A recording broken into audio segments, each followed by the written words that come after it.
the founder and director of Tweens to Teen, which is about living and working with young people. And I've got a website where I write about it, and then I've got a private practice as a social worker where I support parents and youth workers. So it's a pleasure to be here. And Jonathan asked me to share a topic I've sort of done a bit of work on about supporting young people with complex lives. When I saw what he'd written about the topic, it was a bit different to what I had prepared. So I thought, oh, I better be ready to go anywhere with this. So I thought what we would do first is I would actually ask what you're hoping to get out of this session, because that way I'll know that I've delivered at least something you wanted to get out of it. So was there any, when you heard it was about complex lives, what were you expecting to get out of it? Rachel, I'm extremely concerned about the amount of time that my children are spending watching YouTube videos and online. Do you think that's a complex life? Yes, I think that's adding to. Okay, so do you want to talk about the digital life of kids? Yes. Oh. Yeah. Schools put a lot of pressure on kids. Yep. Okay. So stress. Yeah, stress. School stress. Okay. Seeming increased levels of anxiety amongst young people. Yeah. So that sort of mental health stuff in general? Yep. Okay. I think I'm writing on the bit of the board that isn't in the picture. Very good teacher. There we go. Probably can't read it anyway, but okay. Anything else? Like when you heard that this topic was on and you did something about getting out here tonight, what was the attraction about the topic that you thought would add some value to what you do with young people? No? Jonathan just browbeat you all to be here tonight? Yep. When I go out talking to parishes, quite often you get people in older generations who say, what do young people want? Like they literally don't know how to start a conversation with young people. So when people like me go around saying, go and talk to your young people and make them feel involved and welcome and warm, they say, I literally don't know what to talk to them about. Yeah. Okay, all right. Well, that's a good place to start. So, young people are a bit different today. Has anyone noticed that? Not heaps different. Like, they get up to fairly similar things, but like we've pointed out, the digital life is definitely something that's a bit new. And school is a fairly worky place for kids today.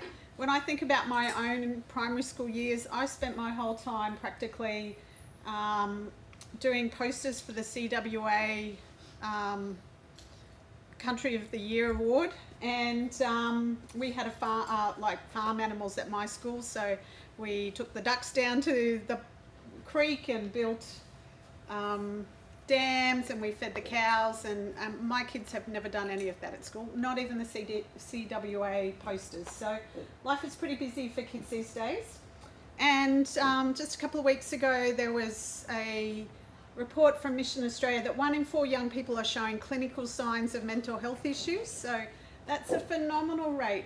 25% of our young people could be diagnosed with a mental health issue. So, and just today I heard a report about that universities are saying that young people at university are facing higher rates than ever before as well. So I think that's definitely a topic that if you want to connect with young people, you have to know a bit about and yeah, be a bit sensitive towards. All right, well, I thought, oh, I've lost my thing already. I thought I'd just start with a couple of things. I always forget to do this. That's what my website looks like, living and working with young people. And it's called tweenstoteen.com if you want to head over there. And I've already forgotten to use my PowerPoint. I usually do that, so. I thought we'd talk a little bit about young people today. And I wanted to share 3 things about young people today that I think will sort of fit in with this. So particularly for those older people who might not have a lot of interaction with young people. So the first one is that young people, oh, we're not going very well here. Oh. There we go. Young people are in the business of constructing knowledge. So when most of the people in this room went to school, you sat in a classroom much like this, and someone up the front told you what knowledge you needed to know, and you were expected to learn it and turn up and put that in a test or an assignment to show that you'd learnt it. And that's sort of an acquiring of knowledge, and lots of adults are still learning that way, but our kids go to school and it's all about constructing knowledge. So for 13 years of school, they're taught that you need to question information and question people's ideas and opinions, and that you should be comparing it to what you already know and what other people think, and assimilating it. So for the Christian church, we have to be ready to engage with children and young people who are this sort of thinker. They want to construct knowledge. So if you're telling them this is the absolute truth about the faith, that's not really how they're taught to operate. They're wanting to ask questions about it and dig deeper into it, and maybe look at it from different angles, and they're wanting to compare it to what they already know, or compare it to other faiths, or compare it to the latest song on YouTube or a cat video. Like, doesn't matter what they're comparing it to, they're wanting to pull things apart and look at it from different angles. And then they're wanting to try and sort of fit it into what they already think, or what they think. And so you can see this happening all the time, where bits of faith get mixed with other ways of thinking. And I haven't got a good example of a Christian approach to this, but certainly if you've ever done one of those classes at a gym where they do a bit of Pilates and a bit of yoga and a bit of Tai Chi and a bit of relaxation, it's that sort of approach to thinking, that you can plug things together. So you can see where this might lead with, say, a young person's faith, that they might incorporate some things from what you've taught them, or what they've read in the Bible, or what they've heard someone say at a youth camp, but they might also incorporate in something from a TV show they've watched, or what their favourite teacher said at school, and something from physics. And you can see how you get this sort of mishmashing happening. So that's one area that we need to be mindful of, that young people are in the business of constructing knowledge, not acquiring it like we were at that age. And my first question for you is, how do you think that, how well do your youth programs accommodate this sort of thinking? So in your work with young people, or in your parishes, how well do you think they're interacting with young people that do this sort of thinking?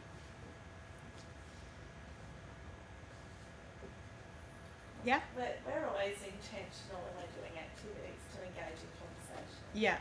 So it's not just a matter of doing and keeping them busy, it's Cool. talking about why we're doing it. And that's a really key part, that discussion and relationship stuff. So lots of, when I first became a youth worker and working with children in church, it was all about what you did from up front, that you had the costumes and the great show up the front, and you were sharing the right Bible stories and things like that. But actually that's kind of the side issue now, and you've really got to invest the time in the relationships with the young people, how you connect with them and how they feel comfortable and included, and then how you can promote that discussion and kind of find ways to ask them what they're thinking, and also share some of your thinking with them. Because at the end of the day, young people, I think, are still searching for models of good adult life. They're not, they're not rebellious. They're wanting to see people living a good life. They're desperate to have a good life themselves. So if you're there beside them week after week after week, living a life that they see is pretty good, they're going to be willing to listen to you and to find out what makes you tick and why you're so content with your life. So yeah, that's the first topic, that they're constructing knowledge. For some reason this has stopped working. Sorry.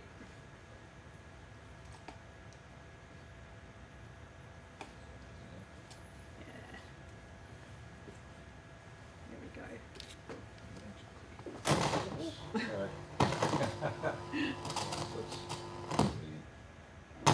Okay, so another area that young people think a bit differently is they don't put knowledge in a hierarchy quite the same way we do. So if you went to primary school at about the same time as I did, there was, the information you got in the encyclopedia, whether it was the World Book or the Encyclopedia Britannica because someone had more money, that was, undeniable fact.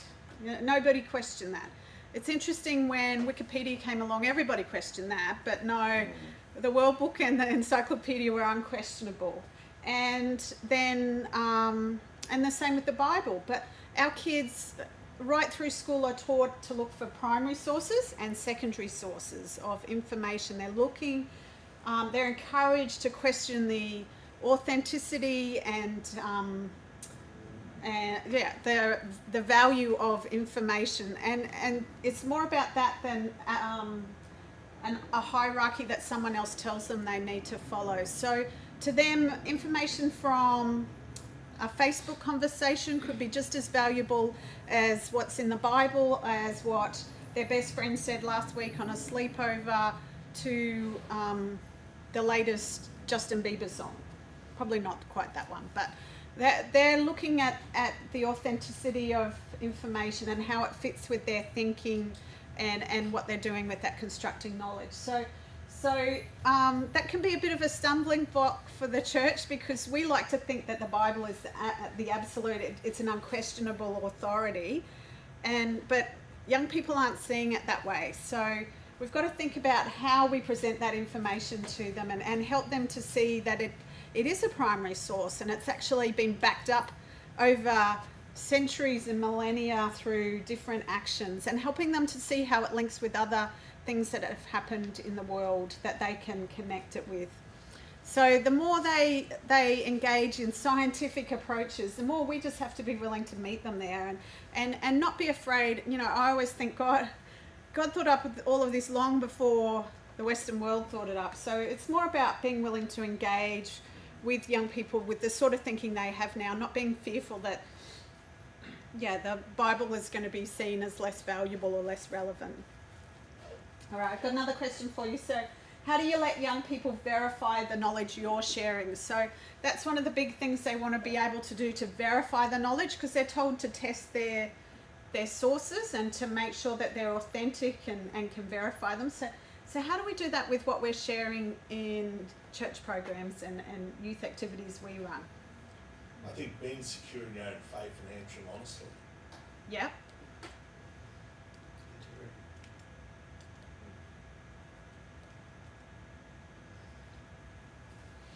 Yeah, so we have to, and we need to be able to justify why we think something's real.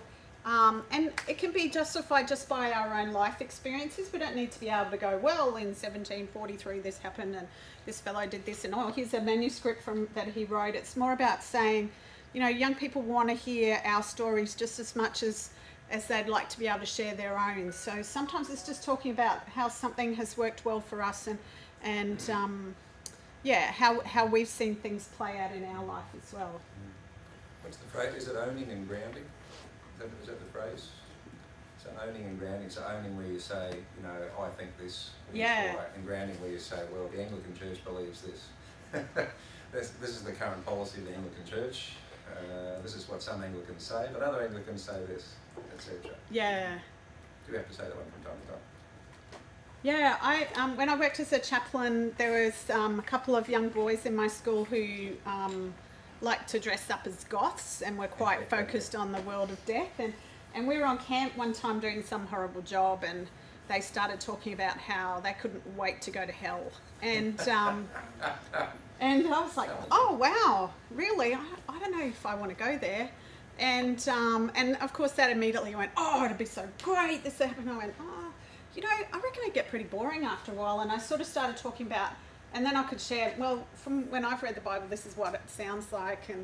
And then we talked a bit about, they said something about heaven. I said, yeah, well, I suppose some of that could be pretty boring too. Like some parts of the Bible talk about how people sing hymns all the time, and that doesn't sound very appealing to me either. But I'm not sure it's quite like that. And we got into actually this long theological debate about that actually turned around to, I'm not even sure that it's even about where you're going. I think it's about the relationship with God thing, and before you know it, we're talking about faith and knowing our life purpose and all sorts of crazy things. So sometimes they'll throw out those furfies out there wanting to see how you'll respond to that, and whether you're sure enough in your own faith to be able to talk about what you do believe and what you've read and understand. So, I mean, another great one is the whole the dinosaurs fitting into the Bible, and you've got to be able to answer those questions, or at least talk about what you believe about it. And if you work with older kids, they're learning about evolution, and well, even in primary school they learn about photosynthesis and how plants work. So if you go into a school and start talking about that everything's created by God, some younger kids will find that quite challenging to what they've been learning all year in science about photosynthesis. So how can we talk about, well, actually all of that amazing cleverness was God's creation, and that's what he does to make our world rejuvenate itself. So.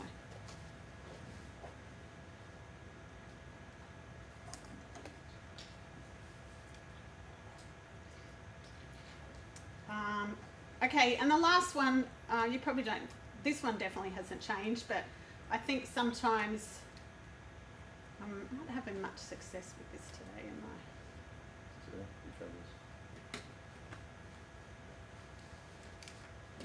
I? Oh, okay, that's better. On the fast forward trick now. Okay, and the last one is just that young people aren't gullible. So they're more educated than ever before. They've been in school longer. Most kids have been in school since before they were 5. A lot of them have been to kindy before that, so while they were 4. They've got more developed thinking skills because of this learning to construct knowledge. They're taught to use higher order thinking skills, so not just understanding and recalling facts, but analysing and synthesising and comparing and evaluating things, even from like the earliest primary years. So by the time they get to high school and university, they're really into really deep thinking. So you don't need to sort of, I wouldn't think you can pull the wool over young people's eyes, and I think they'll see through that and kind of dismiss you and your message if you are too patronising to them. So that means our messages to them need to be really consistent, because they're going to be evaluating how we live our life just as much as what we say. And we just need to be really considered in what we say as well. You don't need to have an answer for every question. I don't think young people are looking for us to be perfect. They're not looking for us to be completely knowledgeable either. They want to see our humanness. So, but I do think we need to be able to say, gee, I'm not sure about that one. Can I have a bit of a think about it and get back to you? Or, wow, I've never thought about that. I think I'm going to have to go and do a bit of exploring myself, and, can we talk about that next week or tomorrow, or I'll come back to you when I've got a bit of an idea what I think about it. And just showing that you're willing to engage in that seeking as well. They talk a lot about these days about being lifelong learners, and we have to learn that skill as well, that we're going to keep shaping our faith and our own knowledge to incorporate new stuff that we're learning all the time.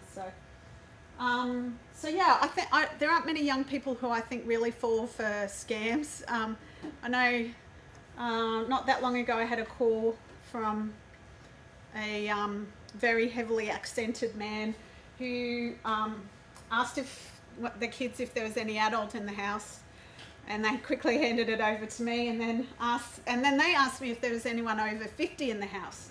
So I quickly told them that no, we didn't have anyone over 50, and we don't use Vodafone, Optus or Telstra. Thank you very much. So, but yeah, our kids are, so they're able to see through the spin, and they're able to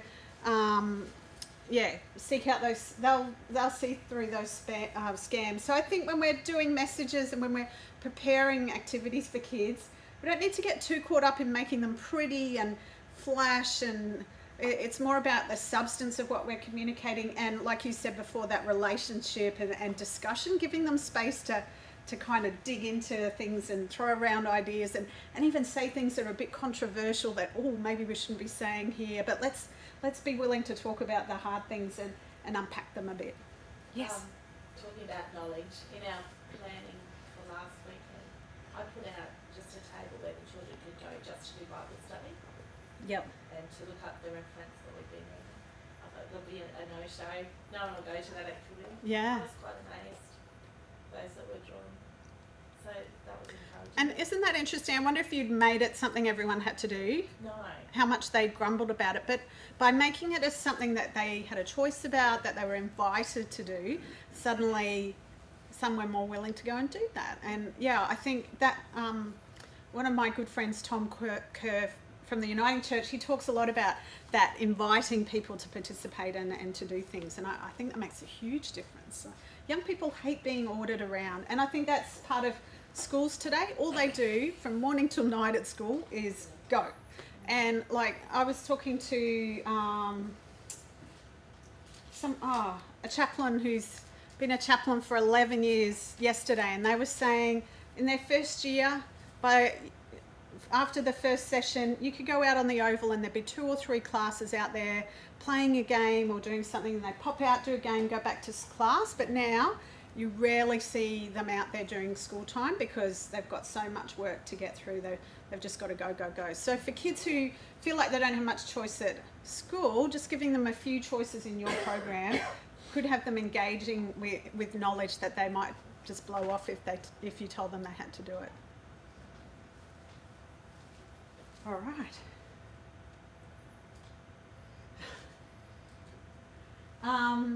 All right, so what are some of the differences you've noticed about, I think it's young people. Yeah. So what are some of the other differences you've noticed about young people that you work with? I mean, compared to a generation ago. Yeah. Or even like that seem really foreign to yourself. They're very shy and reserved. Yeah. Not great at coming out of their skin. They're more introverts these And days. they'll sit there and watch you sing the song but not do any of the song. Yeah. So I think having words up, that sort of thing, so they've got to... Yeah, I noticed that even, we go to a Pentecostal church and my kids rarely sing when they come along. They feel quite uncomfortable with that whole communal singing. And of course, when it gets really loud and parties, and my kids are completely embarrassed to be there. So, We might be the exception. There might be other churches out there where everyone's out there. I don't know. That's just our moment.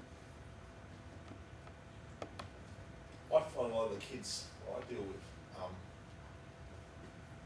they're doing their journey. You know, we know as people who go to churches, a lot of kids are changing religions, and the reason being is because nobody's answering the questions they're asking. And I find I run a youth a prayer group at a state school, and the joy of it is that the kids run it or the students run it themselves. I'm sort of the token adult there, if you can call me an adult, but I'm the token growing up there, and it's amazing the conversations that start up that they generate.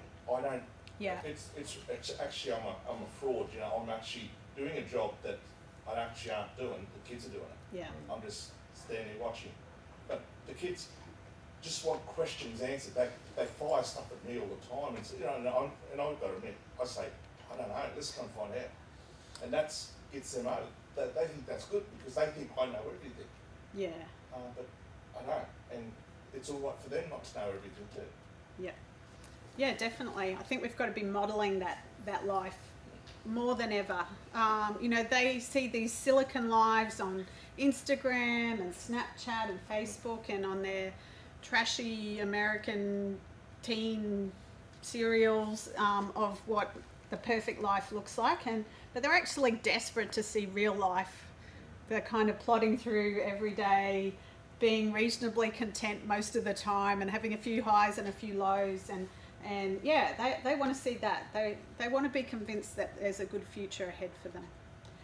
Bernie brought up another good thing, that they're really social. Young people today, particularly Generation Z, who is basically everyone at school plus a few uni students now, they're really social learners. So they've done a lot of group work at school. And I did group work at uni and I hated it, but my kids don't seem to feel the same way about it. They're actually much savvier and have worked out how to pick up the better workers and how to get an easy topic and whatever they need to do. So they've really embraced that sort of learning style. And Yeah, so sometimes even looking at how you can hand over control to them and let them learn together and kind of muddle their way out of things can be a good way to engage them. If you put a whiteboard and a whiteboard marker in their hand and you have the elder ones leading it, they love that sense Yeah. of teacher control and Yeah, doing the diagrams That doesn't work for grade 10s. okay. Grade 9, 10, 11 will not communicate that way. Yeah. But give so them a I- Facebook, yeah, this, Yeah. they'll talk to you. yeah. So IT interface as opposed to. Yeah.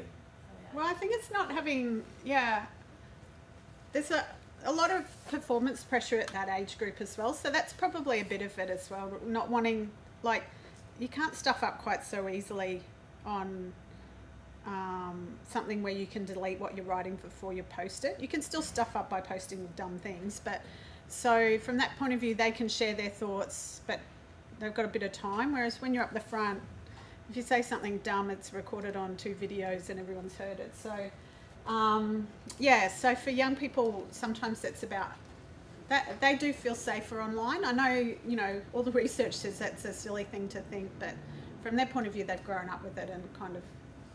I find too, like you said about the whiteboard, a lot of girls are a little bit more advanced in the intellect than the boys, and the boys are embarrassed about writing stuff in the book because it could be spelt wrong, and they've got this image that, you know, I have to be strong, I have to be the big bloke, so I'm not going to write on the board because that's going to show a flaw, and you know, it's really frustrating because they're probably just as smart as anyone else, but they've just got this.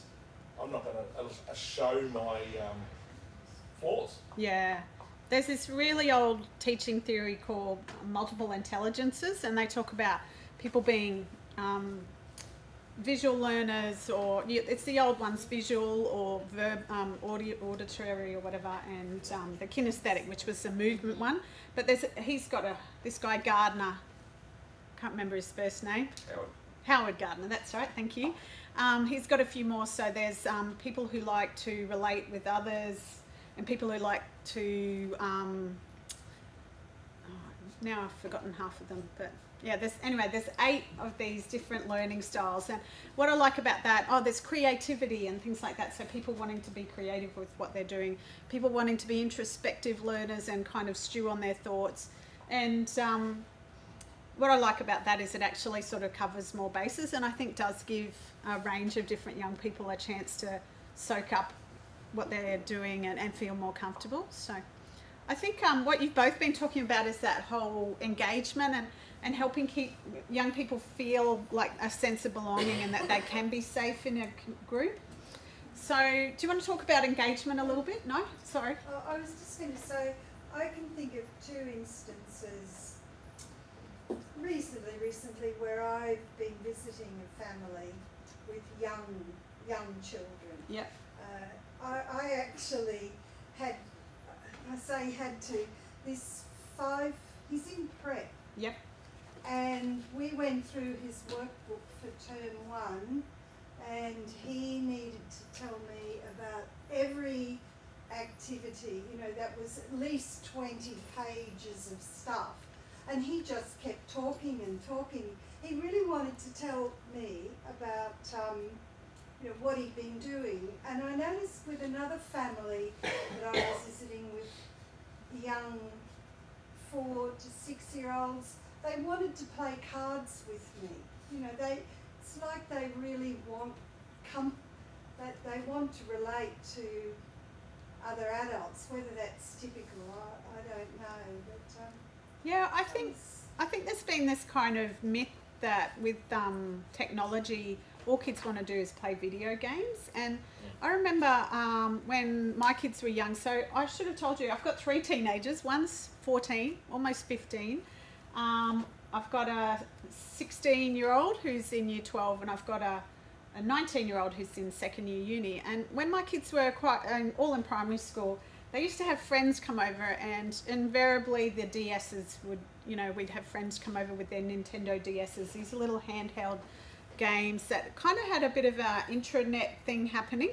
And they used to go and play hide and seek, but they wouldn't they'd send hints to each other and they'd team up behind each other, like to find the last person hiding using their DSs. So you couldn't hear them, like they weren't running around going, found you, too much. Like it was mostly on their DSs. And I remember thinking at the time, isn't that quite interesting that they're using technology to be social? And fast forward probably 10 years, and one of my kids, my year 12 boy, tends to spend an awful lot of time playing online gaming.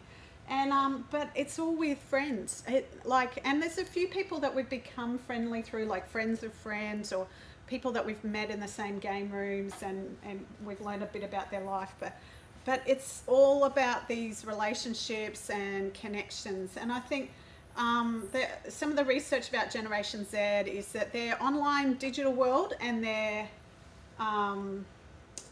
physical worlds are very enmeshed. That a relationship online to them is as much a physical relationship to them, which I think is going to be really interesting when it comes to the time when they start using those online dating websites, because we know how much older people can get hoodwinked into the very lovely lady from Russia who happens to be a man from Africa, or who's swindled them all this money, or the young man pretending to be a glamorous woman or something like that. So I'm interested to see how our kids will use what they've learnt about online relationships to be discerning later on when it comes to matters of the heart, probably. But so I think young people are still very, very relational. They want to connect with people.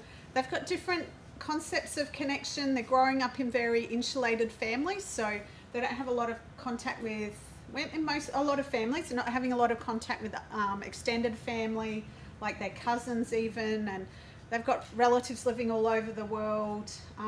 There's not so much time for play dates and that, with all the after school activities. You don't always connect with people who live around you. People are moving a lot, like families move a lot more than they did long ago. So those things are having an impact on how connected our kids are physically, but certainly digitally they're very connected. I also find through my job, a lot of kids are going home to an empty house. Yeah. And you're not seeing parents until 7 or 8 o'clock at night. Yeah. And that communication wall has dropped. A lot of the kids who come to me, all they want to do is talk to someone. You know? And I'm just lucky enough I've got a great job that I can sit down and listen to them. But I feel sorry for them at times, because that's all they want to do is have someone talk to them. Yeah. And like you said, grandparents in the same town, uncles and aunts are usually not there. So I see it's really important for youth group to build that relationships, and especially the youth group leader, because that's what they're looking for. Yeah. That sort of person to bounce off. I'm getting too old to be a young person's friend. So would there be a way to have an online space where they could go and connect with their church friends after school? Well, I mean, they're using places like Facebook and Snapchat and Instagram. So the question we have to grapple with as adults is, at the moment we say they're not safe places to engage with young people. So how do we get around that? Like a lot of, in Bernie's situation, he's not allowed to be Facebook friends with any young people. And there's a lot of good reasons for that, but that's where the young people are congregating. And I know that if they were talking about mental health issues and suicide and things like that, that's where they'll be doing it, on Facebook, in their groups, and on Instagram, in Snapchat. And yet, as adults, we're saying, well, it's not good for us to be in that space, but that's where they're doing it. So I'm out of my depth, but I'm thinking church youth group chat room or something like that. yeah. You've Does got that to be, exist? you've got to be careful about pride. I don't know, that's what I'm wondering. Child protection laws. You've got Yeah. to be careful about what the Anglican Church can laws you are. control who accesses? Mate, Yeah. you've just got to be so careful. It's So it's not even worth I delving think in? so like a chat room would be seen very 10 years ago. Yeah. by Yeah, that so age what would be demographic. now? Yeah, What would be that's now? like they don't talk Facebook. saying that we should meet where young people are, and instead of choosing McDonald's, choosing the fine bistro around the corner, probably. That they just would go, no, I'm not going there. Yeah. But I get what you mean, and I think it's just it's something that we're going to have to grapple with. Like, we accept that young people are going to meet online without us, or we find ways to rebuild that trust that we can let adults engage in those spaces again. So, Kids are just Skyping each other. yeah. So, Yeah. So we can't be a part of that, can we? Can we? oh well, parents should know what their kids are. Yeah. So if there's space we can create. We'll probably talk this. There's groups that have tried to set up something like that. Yeah. But as you know, Facebook and others have said 13 is the absolute minimum. Yeah. There's some interesting research into why a lot of parents are letting their kids who are younger than 13 be part of Facebook. So there's actually research about why parents have done that. And a lot of them say it's because I don't want my child to feel left out.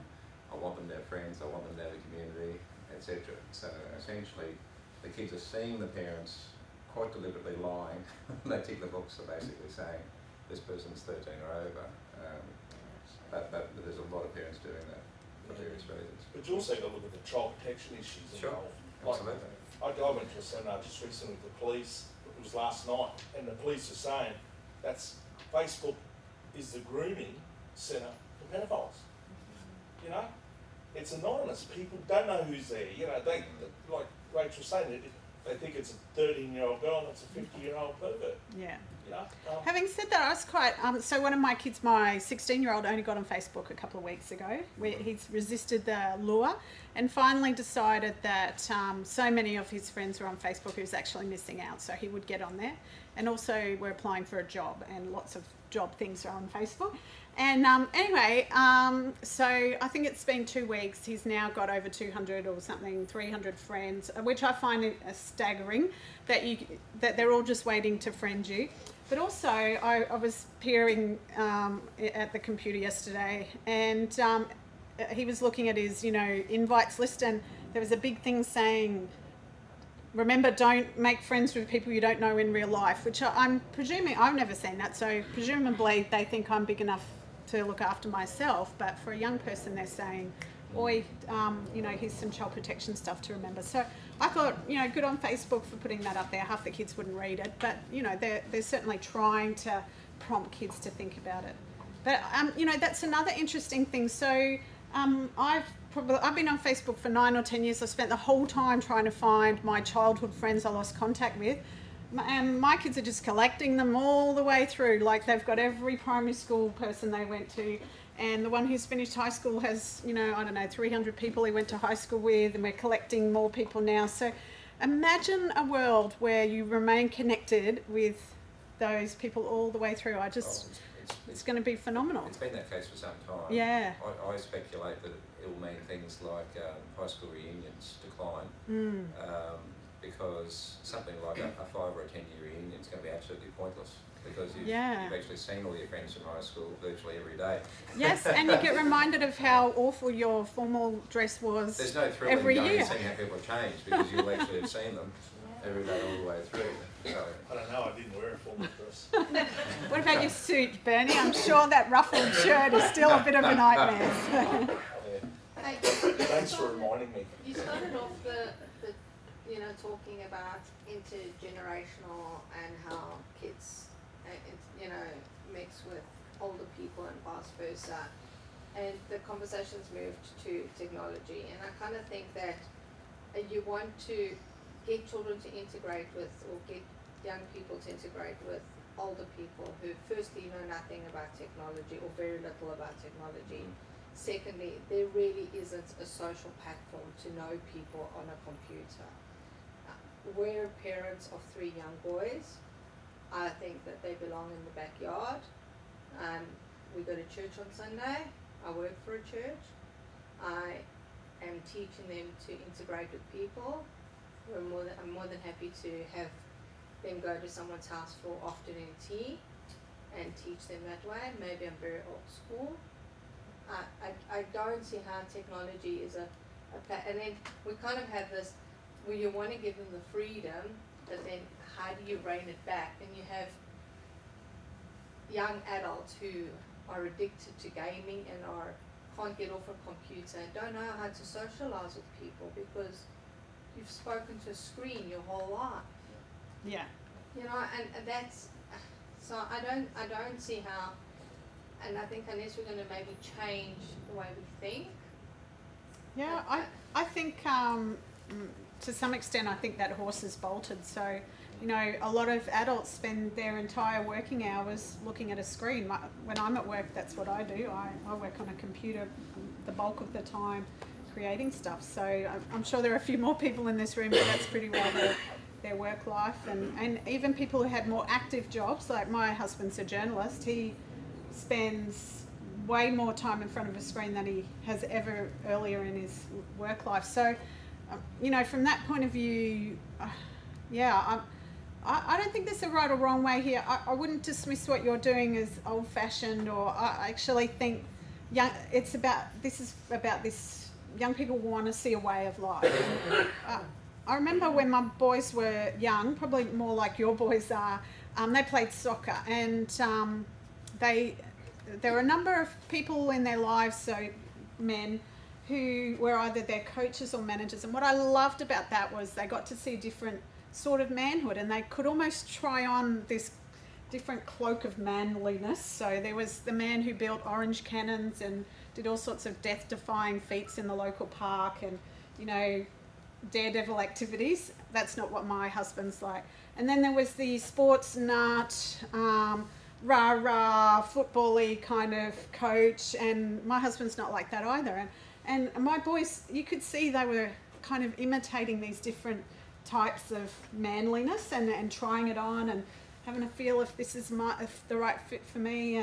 And it's interesting, as they get older, they've probably come a bit closer back to Dad and sort of realise that all those daggy things about Dad actually aren't quite so bad anymore, and we'll hang on to some of them. And I think that's what young people are wanting. They're wanting to see good examples of adult life. And as a parent, just keep throwing good examples in front of them. Make sure that you're connecting with adults that, you know, you think are a good example of that adult life. And they'll soak it up. I mean, I don't know.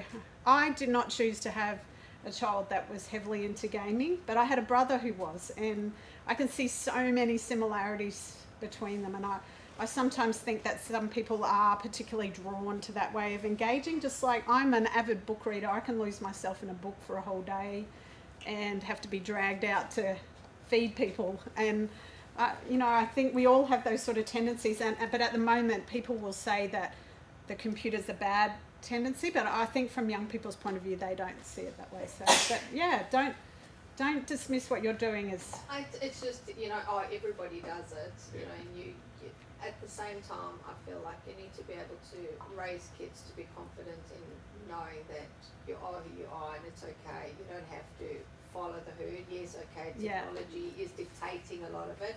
I mean, yes, we have Facebook accounts and things like that, but at the same time, and maybe it's with everything, and you know, you talk about science and explaining the Bible. A part of me is reluctant to open up almost a can of worms, to give the kids the freedom to ask all the questions. Or I was raised, and I come from a Catholic background where it was very conservative. You wouldn't ask questions. You know, this is what it was, and this is, and I respect that children are taught to question things.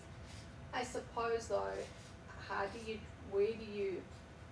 still maintain that where it's not a defiance or not a overstepping the boundaries, you know, where you're bordering disrespectful against religion or schooling or parenting or... Yeah, I think from a parent's point of view, like, you need to remember that your house is your house. Like, your young people are living in your house, and you're allowed to have rules around that, and you can be firm about those rules. I do think you have to be able to justify them and be willing to answer questions about them, and probably lots and lots and lots and lots and lots of questions if everybody else is allowed to do that. But I think if you can, if you do that in a way that you're reasonable and you don't keep losing your temper, you know, or you become defensive, then young people come to respect that. They often they're pushing against boundaries because they want to check if they're still there or have they moved. Because if they move, well, I'm moving into that space too. But if you just stay really firm and you're sure about what you're doing, and it doesn't look like this reactionary because you're 10 and I'm 30 and that's how it's going to be, then yeah, they usually will become more and more respectful of that. So you know, we had an incident with one of my kids where in grade 10 a very violent video game everybody was playing, and it's MA 15 plus, so they went and bought a copy because they've saved enough money to buy their own gaming console, and they went and bought a copy, and when they got it home I was like, well, I know you can buy it, but I don't really like that game. I don't like how it portrays women. I don't like how you earn points by killing people and you know, doing horrible things to women, and it doesn't make me feel nice as a woman in this house, and I actually don't want it here. And in the end, you know, there was a lot of tears on all parts. It was pretty horrible. Even teachers at school were talking to all the boys about, oh, you know, have you played that game? So it was really very precious to have this game. And in the end, we decided that we would pay him this money he bought it with and take it back and pay for another game. But at the end, we just said, I just can't have it in the house, and I'm sorry, but that's how I feel. And you know, I know one day you'll have your own house and you can have your own rules about whether you have a game like this, but it doesn't make me feel special. And I think, you know, my son even now will say, I hated how you did that, but I still respect that it was a decision that you felt you had to make. And so yeah, I think as long as we can justify what we're saying and do it in a loving way, they're going to respect us. So just got to believe that. Hang in there. So yeah. Okay, well, we haven't touched on everything. So I want to talk about a couple of these things. So we have talked about the digital life. I don't know that there's an easy fix on that of synthesizing how they're playing on online spaces that we're kind of directed not to be in. But you can certainly ask them about it. And I don't know that they're not always doing very useful stuff on there. There's a lot of sharing of dumb cat videos, emojis. I reckon about 99% of the Snapchat streaks in this world. So I don't know if you know what a Snapchat streak is, but basically every single day you have to send something to your friend, and the longer the streak goes, the more magnificent you are. And but they're not sending anything of particular value because they see each other at school all day. Like, it's just things to keep the streak going. You know, it's like when I was a kid and reading your Bible every day, you got some reward. Well, I don't know that I did an awful lot of reading, but I certainly opened that book every night so I could say yes. But yeah, it's that sort of thing. So I think, you know, it's not always quality, but it's certainly quantity for young people these days. And we'll reach a point where I think they'll become, that's their native landscape. They're going to figure their own way through that. And there's new technology coming up all the time. So if you don't know what Snapchat is, don't stress too much. Be interested, find out from the kids, but it'll probably, you know, be evolved into something else in a few years' time. I do think Facebook's here to stay. It's so big now. They've got very clever algorithms. You know, I'd be surprised if that one goes, but and they own Instagram, so that one might hang around, but I'm not sure about anything else. So, Pokemon was a thing for a while, wasn't it? We had to find those. oh, Pokemon Go, yes, Yeah, it's and still it's around. fast. Yeah, oh, it's still around, but only the true Pokemoners are still into Pokemon Go. It's a bit of a specialty gamey thing, so yeah, there'll be something like that. Catherine's at Middle Park made their church one of the spots to go to. So you can tap in, I guess.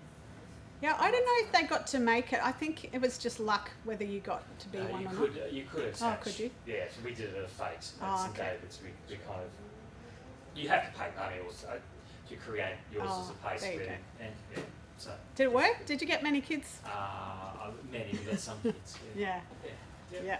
So Snapchat Street is the latest and greatest thing. Oh, no, it's just one of the things they're into. So yeah, hundreds of days of streaking. Yeah, with their clothes on, I should say.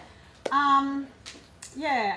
Okay, schools and stress. So we talked a bit about the busy pace of school these days. Young people do tend to be stressed. So when you're doing activities with them outside of school, you know, in the old days, I don't know, there was kind of this push to make Sunday school. I wouldn't even call it that now. Like, that's just inviting trouble, but more like school. Well, you need to be completely opposite and make it as opposite of school as you can. So like you're doing lots of stations where they can choose what they do, and that invitation, if you don't want to sing, that's great. You know, thinking about how you invite them to enjoy their time there and feel the fun factor's got to be kind of up, but not in a pretentious fun, just letting them choose their fun a bit. So I don't know, the girls I know, they love making videos of things, and videos are a really interactive thing for them, and that's one that you can control a bit because you can have it on a device that doesn't go to the big wide world. So, you know, they can make a video around a topic and then you can show it to everyone and have a good laugh, but it's just us that sees it.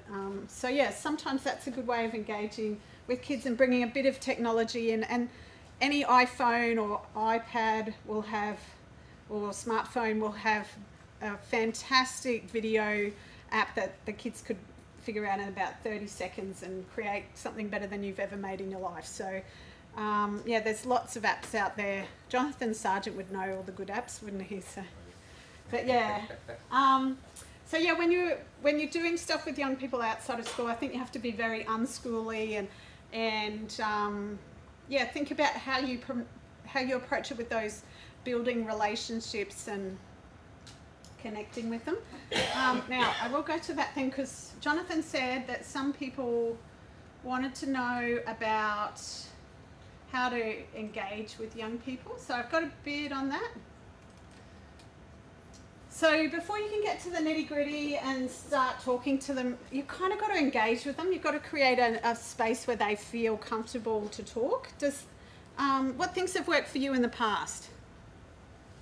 How have you sort of created that space that they feel comfortable to talk? We put out instruments the other day and they made up a song. Oh, awesome. And they had the drumsticks and the guitar. That's cool, because I mean, half of their... And that was non-adult input. Yeah. Well, half their pop songs are like that. What's that Waterfall one? She says Waterfall about 10 times. I'm like, what's the point of that song? Like, even I could write a song like that. So, but yeah, so... allowing self-expression. Yeah, that's great. Yeah. And it was led by one of our children who has ADHD, so he was just shining. Yeah. Sometimes people say take a popular song but change the lyrics to, you know, a Christian message or something like that. Yeah. I often get good stuff out of it.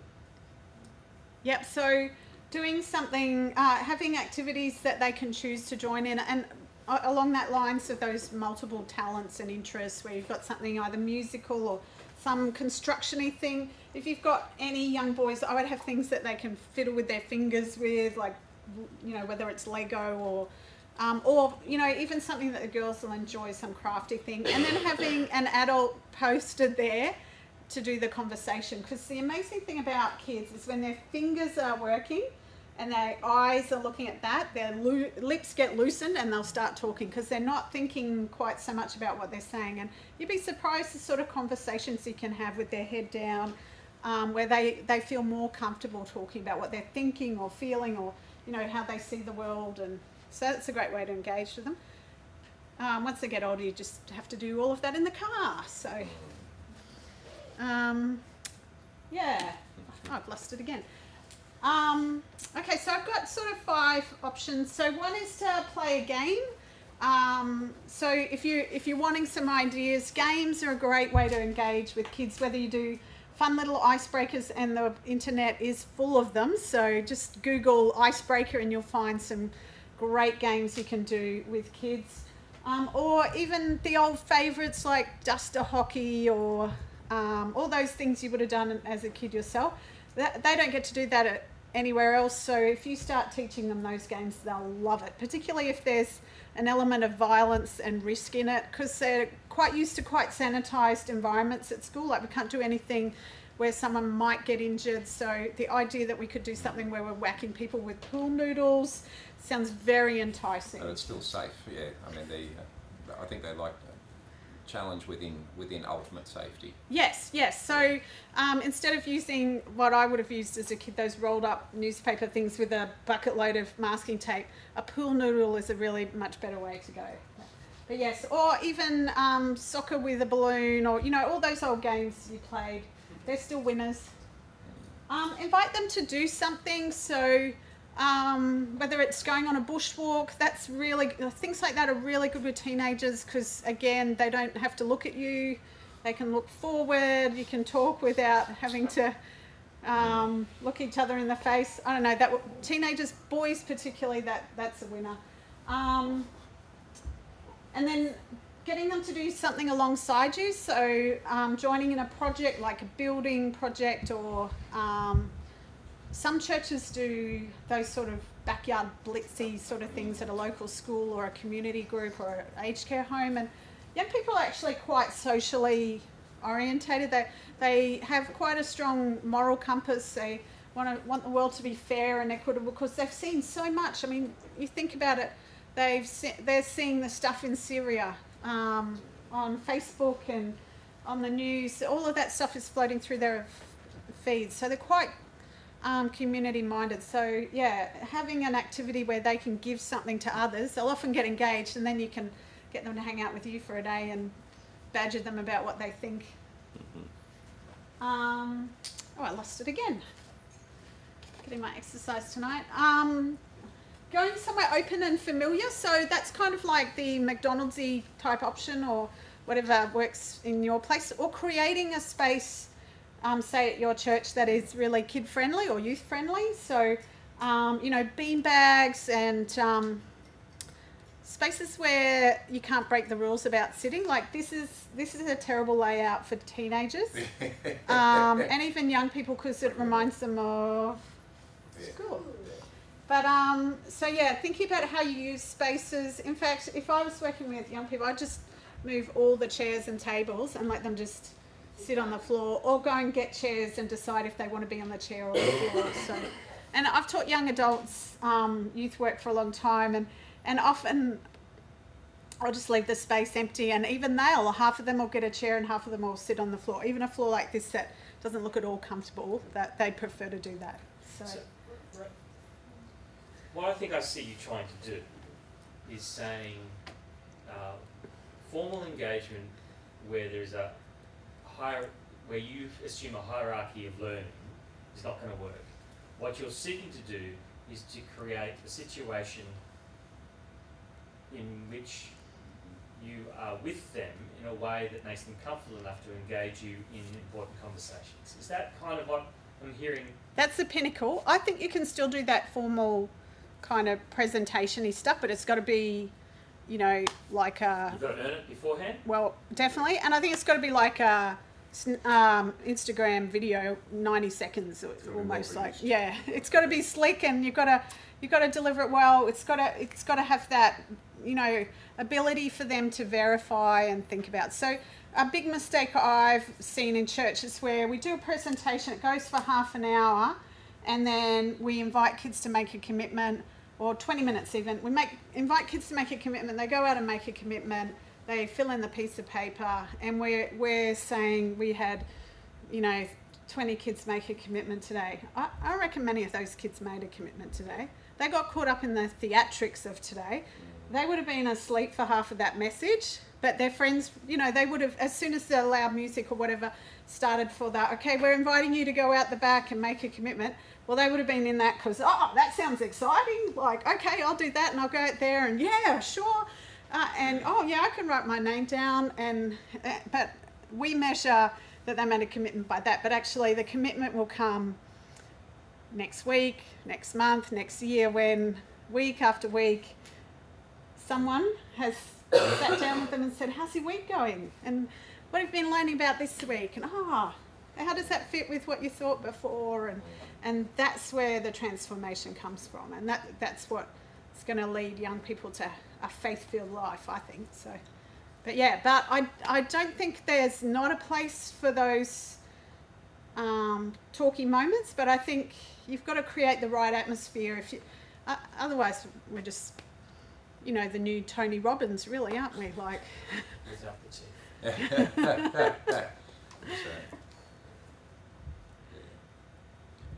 I think it's about getting alongside people. That's what people used to say. You know, I want to get alongside the kids Yeah, rather than be yeah. in front of them and stuff And like that. you look at, I think back to who had the most impact on your life. Not many people. It was Graham, what was his name? The inspirational pastor who I've got a mental block, who came to Australia in 1956. Billy Graham, yeah. And yeah, well, not many people will say that that was a defining moment from them. They'll choose their favourite, you know, their chemistry teacher from high school, or their soccer coach, or their grandfather, or like they'll choose people who actually journeyed alongside them way longer than a 1-hour presentation and a altar call. So, you know, that's going to be, I think, it's interesting. So my oldest boy, hopefully he won't see this. He went to about 2 youth group things at our church in grade 7, and then decided it wasn't really for him. But the youth group leader that was assigned to him followed him up week after week after week after week. Sometimes he'd come to church. If we ever turned up to church with him, he'd, you know, come over and talk soccer till the cows came home.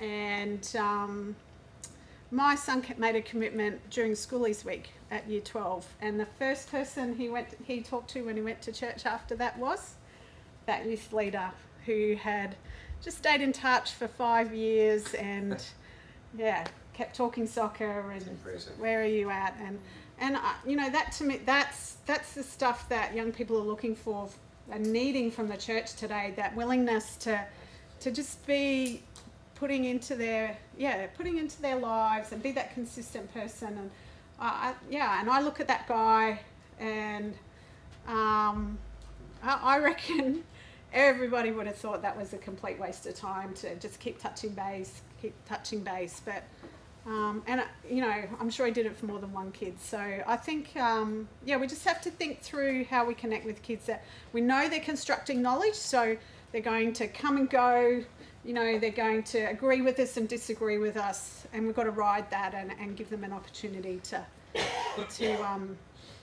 do that with us beside them, with that non-judgmental, willing to listen to their crazy ideas and you know, their latest thoughts on how Buddha might be part of this whole religious idea they've got, and I'm like, okay, hadn't thought about it that way, and not sure I feel comfortable with that, and you know, being willing to share our own faith and almost question it as well. I mean, I don't know about you, but I still question it sometimes when things happen, and being able to acknowledge that we only get to see a bit of it. God actually knows a lot more than we do. You've mentioned a bit about like agreeing and disagreeing there with people, and I think one thing I found that applies just as much to the kids as to adults is making sure you can disagree with someone while still respecting them as a person. Absolutely. And I find that that's really important to encourage that sort of. You can be open in discussion and say, okay, I don't agree with that, but that's your valid opinion. Yeah. And I find that's just as much of a problem with some adults as it is with the kids. Yeah. So, Yeah. I find that really important point. Yeah, I think, you know, when I talk to parents, I talk a lot about you've got to focus on that long-term relationship and not get so caught up in the behaviour and what they're saying today. Don't let those harsh words, you know, become darts that stick in your back. Think about that long-term relationship. What do you want it to be like when they're 20? Because that's what you're working for when they're 4 or 10 or 15, not what it is today, and you know, that they're yelling and screaming and slamming doors in your face. That it's that 20-year-old or that 25 or 45-year-old relationship that you want. So I think you're right that we've just got to be willing to respect people, and we live in a very fluid world. You probably heard about people talking about gender fluidity, and that, you know, this sense of maleness and femaleness is sort of more of a spectrum now, and you know, our young people are living in a world where that's really quite accepted now. And if you look at things like marriage, like that's already happened. We have this sort of you know, single to couple that has some fluidity between it, and that's, you know, I remember when I got married, the Christian church was very like, you just don't live together before you get married, and I'm not quite sure where that is at the moment. I haven't had to deal with it myself, but do you know what I mean? Like, we live in this fluid world where singleness and coupleness aren't quite as separate as they used to be. We've got a few more minutes, so I just wanted to touch on anxiety and mental health. I hope I've sort of covered lots of topics that are helpful. And one of the things that I was going to talk about is this great piece of theory, and I'm going to share it quickly. It's called Bronfenbrenner. It's by Yuri Bronfenbrenner. He talks about the 4 worlds of childhood. So basically he says that young people have 4 worlds. So there's the family world. So that's pretty obvious. That's who they live with. So obviously kids in foster care in a group home, that might actually be the people in their group home. If you have a child in a blended family, they might have 2 homes that is their family. For me, it's my husband and our 3 teenagers, and a few fish if they're still alive each day. Then there's school world or work world. He calls it the work world, but for most of our kids it's the school world. So that to me is their everyday life outside the home. And then we have their community life. World, I should say. So that's the weekly things they do. So if you go to church, that'll be your church family. It might be your neighbourhood because you hang out with your neighbours a bit, your soccer club or Girl Guides or whatever. That community world. And then there's an inner world or a self world. And that's the thinking one. So that's the one that we've talked a lot about tonight, where they're constructing this knowledge and that sort of stuff. And what he talks about is he's got this theory around the alienation of childhood. But basically, if I give you the idea that it's a bit like a car, not a very good car, but anyway. So I don't know why I put those bits there because that doesn't really look like a car. But anyway. Fancy. So if you get a flat tyre on one wheel, you change the tyre, right? So if something happens in your school world, you have to pull over, you change the tyre, but you can still get where you're going. You just get there a bit grubby, a bit later, you're a bit flustered, not quite as well prepared as you were going to be. And that's kind of how his thing works. So young people can have something go wrong in one of their worlds and they can usually keep functioning. They're resilient enough to cope with that. But if something goes wrong in another world, so if you get a second flat tyre, most of us don't carry 2 spare tyres, so you have to ring the RSCQ, or if you're not with the RSCQ, ring Uncle Bob, who seems to have a supply of spare tyres out the back of the yard that'll still fit you.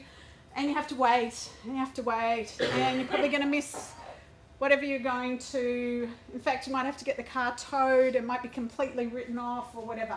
And that's what he sort of talks about, that young people can cope with one world not functioning well, but if a second world goes, they're really vulnerable of being alienated or disconnecting from the community. And I think that's where this anxiety and mental health stuff is really why it's so bad for young people today. So if you think about it, lots of young people are facing stress at school, so they've got one world that's not going okay. So the minute something happens in another world, like mum and dad split up, or their best friend moves away, or sounding like a Pixar movie at the moment. Sorry. No. I mean that. No. Is this what that? What was it called? Yeah. Come on, please. Inside me, was it? Inside. Okay. Inside Out. Inside Out. Yeah. You know what I'm talking about? I didn't actually watch that movie. Okay, because it really talks about these worlds. Okay, I'll have to have a look then. So have a look at Inside Out. And it does sound exactly like Okay. Inside Out. It's probably, it's and probably the issues with the different worlds and then Yeah. breaking down and how that.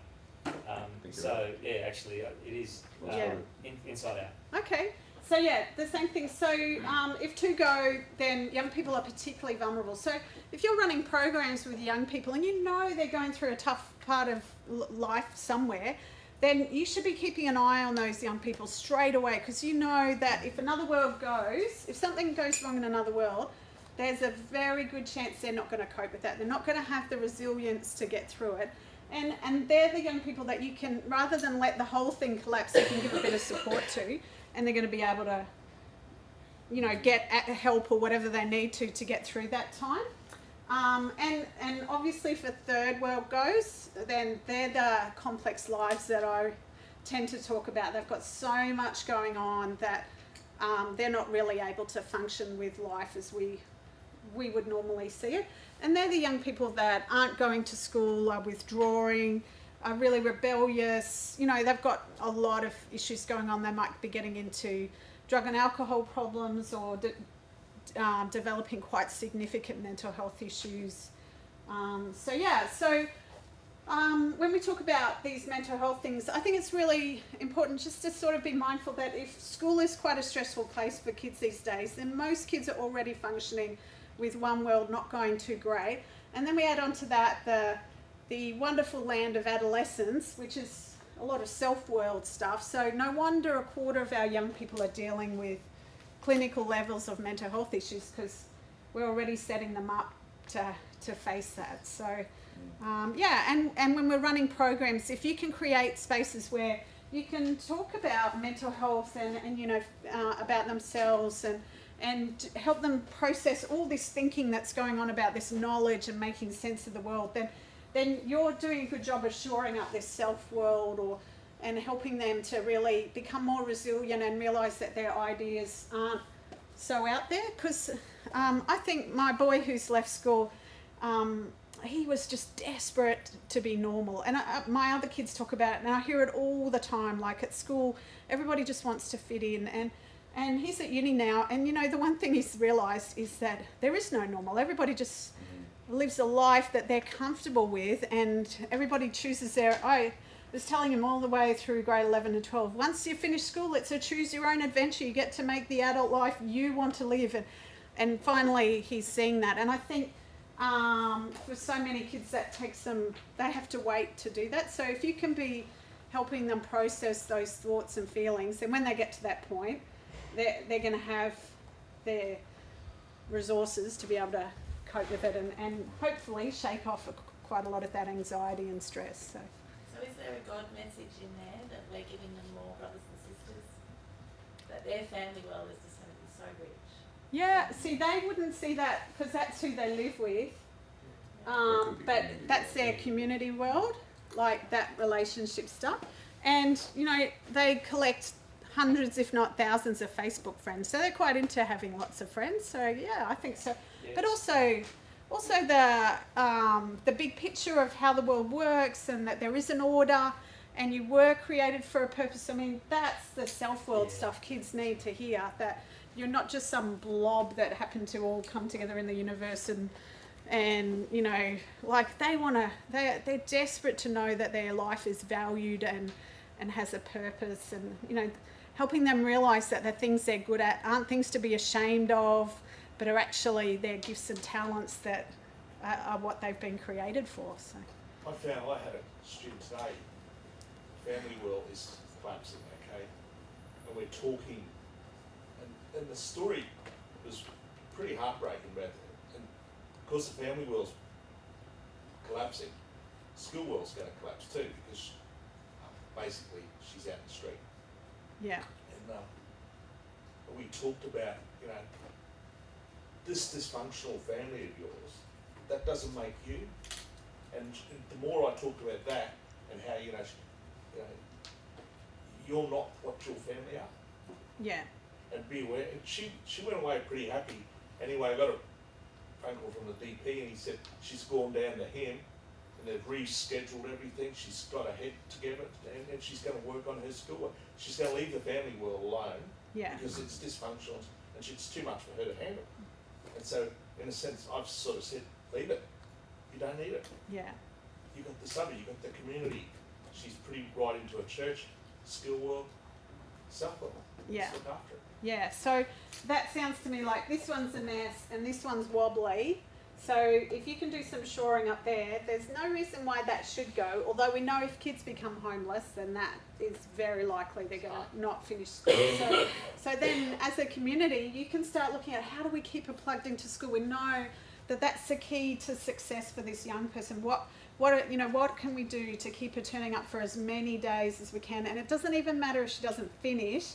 It's about walking out that door with her classmates at the end of grade 12. It doesn't matter if she hasn't got whatever pieces of paper. It's about walking out that door and that sense of I've been part of this community to the end. So when you're working with young people, you just want to sort of be looking at how can we prop up the worlds that are a bit wobbly and keep them going. And when you've got young kids, that self-world, that's our personal domain.